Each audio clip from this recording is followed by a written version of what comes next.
Second reading amendment on sheet 1213, and I conclude my remarks. Senator Henderson. Thank you very much, Mr Acting Deputy President. It is my great pleasure to rise and speak on the Treasury Laws Amendment, News Media and Digital Platforms Mandatory Bargaining Code Bill 2020. This bill brings together the results of 3 years of extensive public consultation by the Morrison government with stakeholders right across Australia's vast media landscape.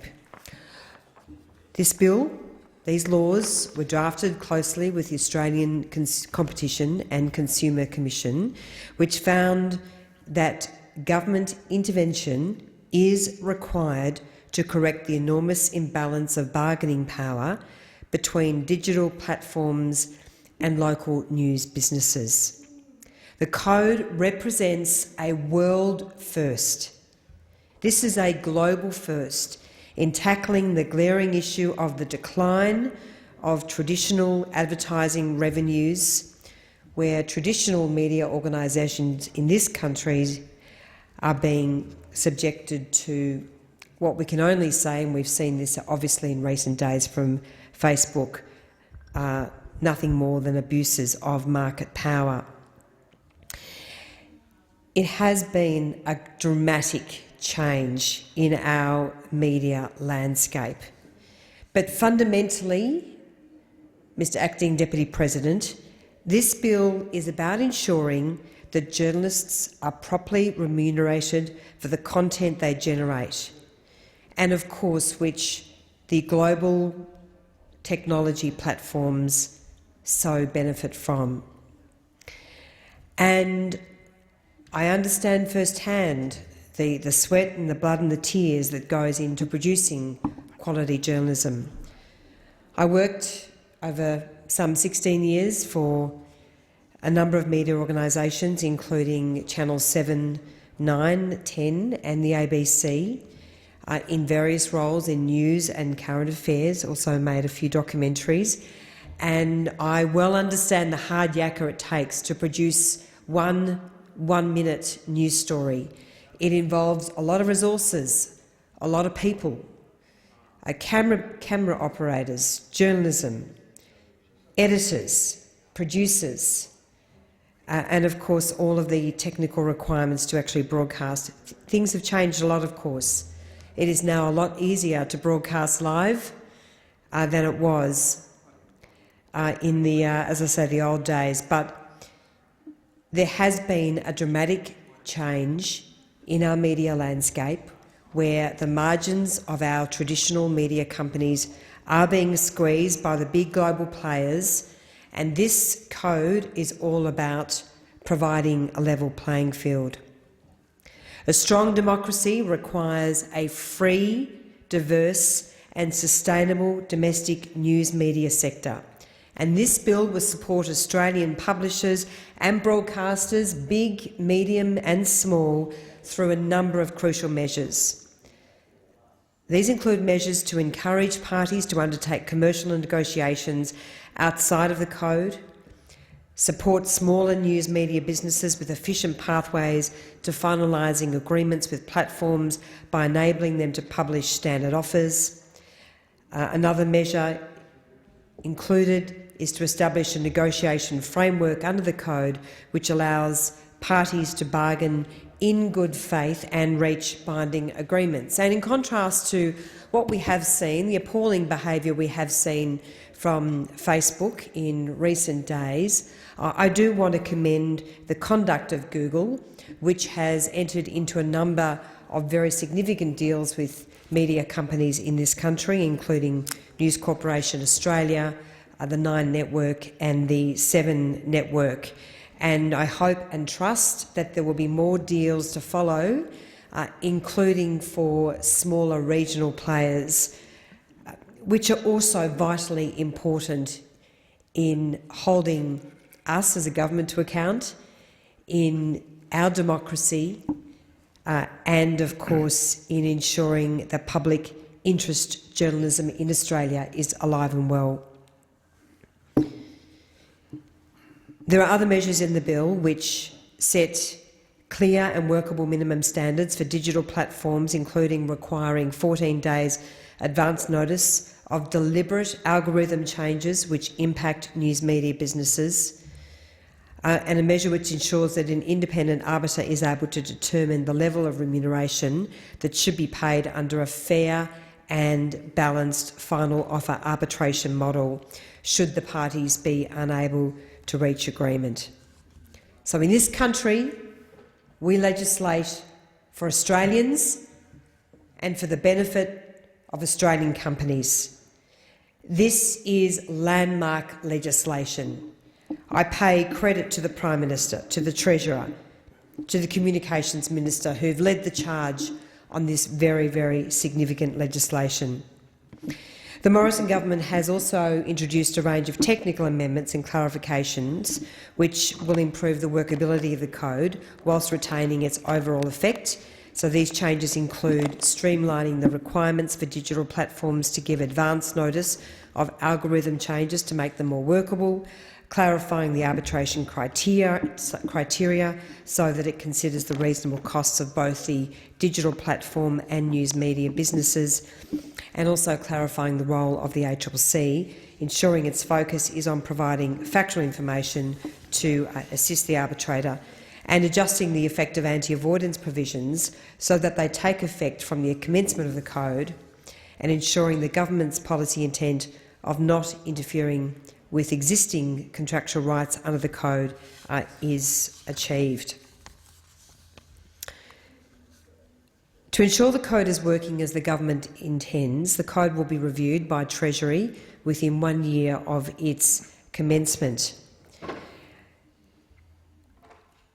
I mentioned the conduct of Facebook in recent days, and I've already made some statements on the record about this, but I want to reiterate my disappointment and my disgust at how Facebook has blocked Australian news.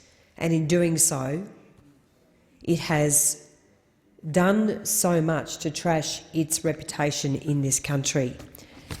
It is completely irresponsible for Facebook to have blocked vital health information pages during a pandemic. It is completely irresponsible for Facebook to block the wide range of vital information pages, including pages belonging to the Royal Children's Hospital, MS Australia, a number of Indigenous health services and the Kids Cancer Project. This conduct is an assault on Australians' freedom, and it is a gross abuse of power. And we contrast this appalling behaviour with the behaviour of Google, which has operated in good faith to reach the deals that I referenced earlier. And as I say, we expect that more deals will follow, and I think that as a result of the good conduct of Google, its reputation will be further enhanced in this country. And make no bones about it, the conduct of Facebook has ricocheted around the globe. It has ricocheted around the globe. Many other citizens in many other countries are appalled at what has happened here in this country. We will not be bullied. We will not be intimidated.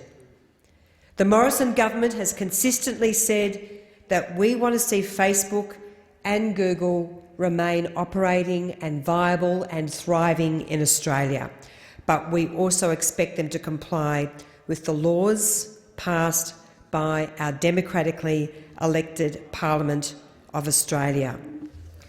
And I am pleased to report that there has been some very good progress in some other countries such as Canada, and some initial reports that have just come out in the last day or so have indicated that Canada is poised to support the very landmark and world-leading example of the Morrison government and make companies like Facebook pay for news content generated by Canadian publishers.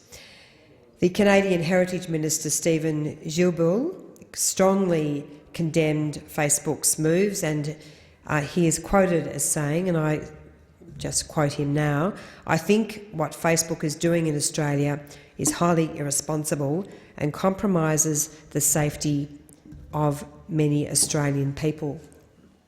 And what Facebook did was highly irresponsible. It did compromise safety. I received an email from a person, I won't identify this person, who said that he was most distressed because a friend had posted about her very traumatic experiences being the victim of a crime, and she had spent a number of years doing so on her Facebook page, including posting a number of very relevant news media articles concerning the trauma that she had suffered, and these articles have now been removed.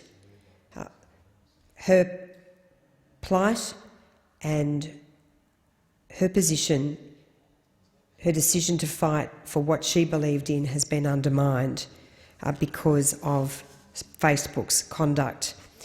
And I really hope that we do see other countries around the world taking the lead of the Morrison government and taking a stand against these global giants. And I will say something to Facebook. If you're listening, I worked for News Corporation in New York in the late 1990s and early 2000s, at a time when News Corporation acquired MySpace, and MySpace was going to be the big new global platform, and there were great aspirations for its future. But within a number of years, that particular platform gradually died away. And if Facebook in this country becomes a place where people can no longer trust on the information it publishes, if it becomes a place where credible news can no longer be found, where credible journalism can no longer be found, then Facebook's role in our democracy is diminished. Not only is this an issue of its reputation, this is an issue of its relevance. And I say to Mark and all of his other executive team all around the world, as they count their billions of dollars, including billions of dollars of advertising revenue, I say to them, just have a look at the demise of some other platforms when they do the wrong thing by the people they serve. Facebook is only as good as the people who use it. And if they lose the trust and confidence of those who use Facebook, then Facebook may well one day see a similar demise. So this code is healthy for our democracy. It preserves jobs in newsrooms, in media organisations around this country, from the small country towns to our big cities. And it gives great confidence for those young men and women who want to forge a life in journalism, who want to forge a life working in media, including, of course, in traditional print or broadcasting.